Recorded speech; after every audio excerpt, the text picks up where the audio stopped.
Hey, what's up, everybody? It is Dixon with another edition of 95X Live, and today we are joined by who I consider to be the most dynamic and charismatic frontman in the world of music. Ladies and gentlemen, please welcome Nathaniel Rateliff. How are you today, sir?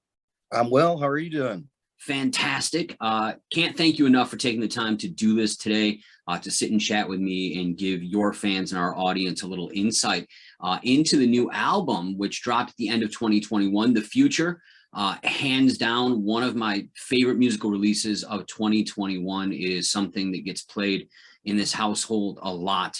I adore the single Survivor that you can hear on 95X. Call, request it. The more you request it, the more we'll play it. Truly a landmark album, in my opinion, sir.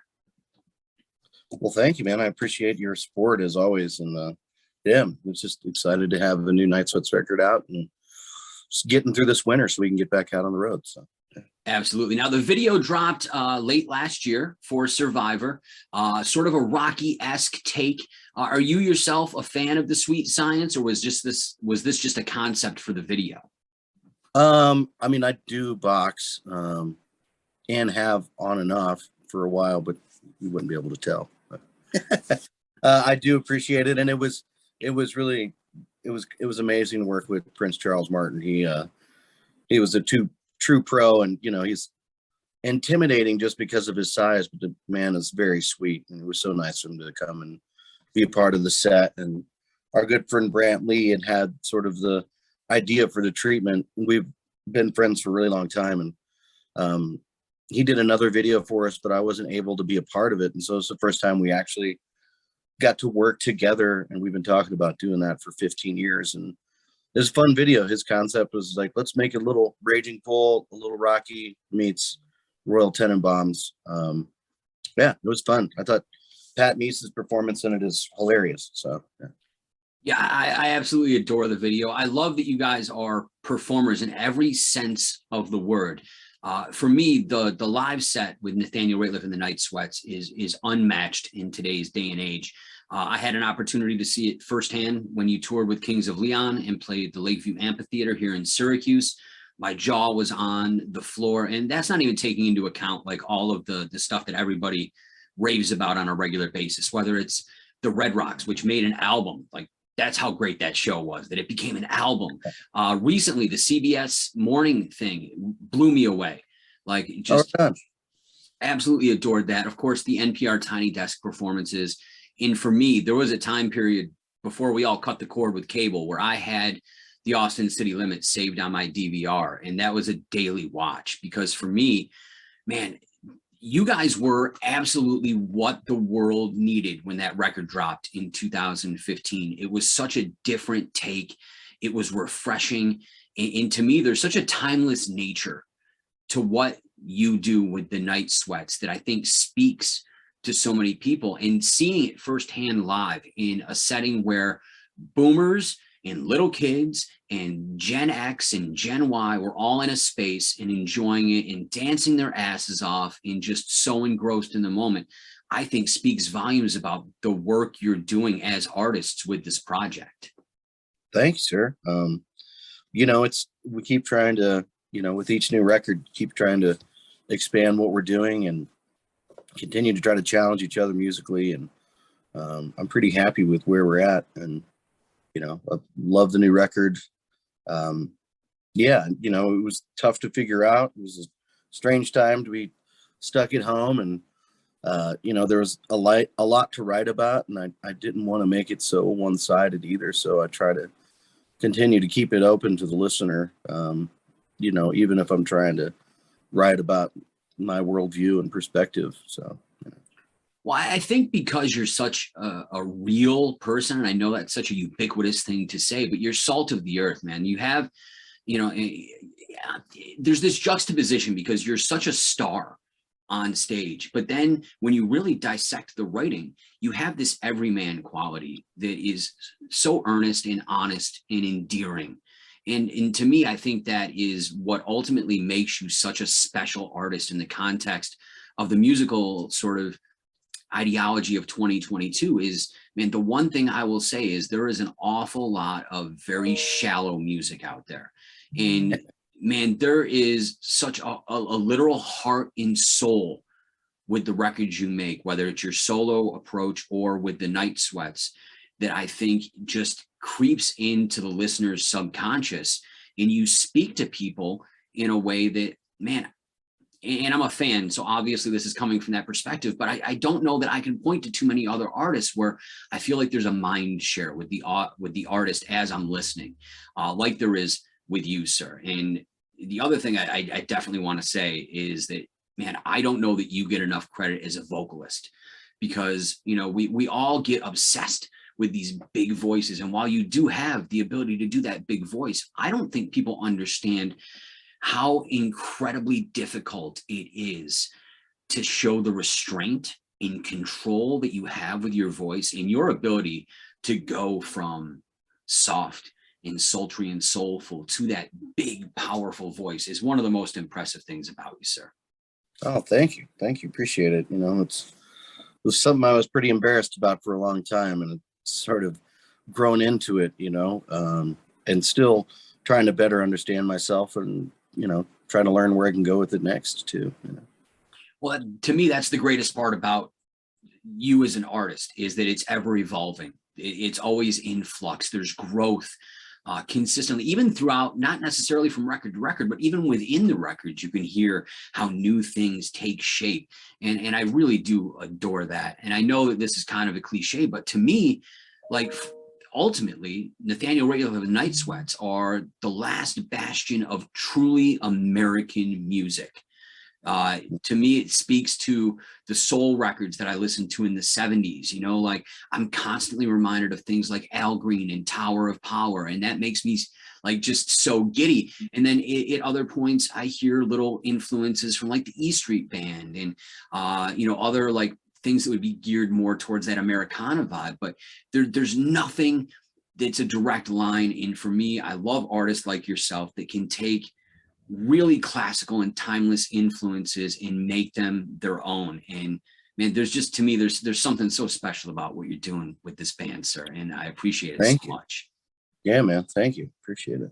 So you mentioned, you know, obviously we've all been mired in the COVID pandemic for the last couple of years. Shows haven't really been happening. We're all in isolation, but it looks as if that stuff is soon to be in our rear view. You guys are slated to head to Europe, kicking off a little run over there in Berlin on May 12th. And I know this isn't your first foray into touring Europe. So my question is, how does the audience differ between the audiences here in the States and the European audiences? Because I ask the European bands that I talk to all the time, and they always mention that there's a drastic difference, but it's different from artist to artist. Do you notice a difference on stage between the European and the American audiences? Yeah, there's a difference, you know, and sometimes I think it might just be my own insecurities. You know, even with just like the slight language barrier, even though most of the places we travel to are, you know, English speaking countries, as long as whatever the native language is there. But, you know, it's hard to sometimes tell if you're connecting with people when there is that barrier. But I do my best to, you know, wherever we go, to continue to learn bits of the language. And it's something I'm actually good at, but not diligent enough to speak fluently in anything. So, but, you know, like I feel like in, you know, American shows, I can tell sarcastic jokes and, you know, kind of be myself. And sometimes in Europe, you know, I think some of that sarcasm is lost in the language and even culturally sometimes. But, you know, so I feel like sometimes maybe my performances are a little different there than they are even here in the States. But I love going over there, and, you know, it's been a long journey for me from being a solo artist and kind of cultivating a career over there in the UK and Germany, and then in the Netherlands, and then coming back over with the Night Sweats, and that was received.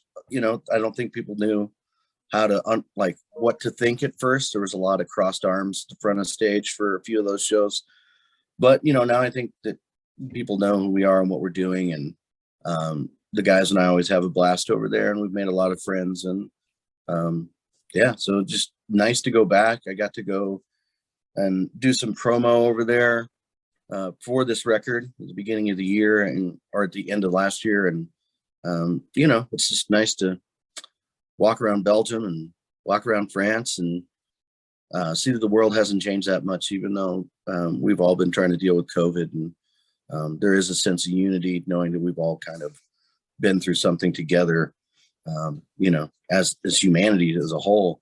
And so I hope that continues to bring people closer together.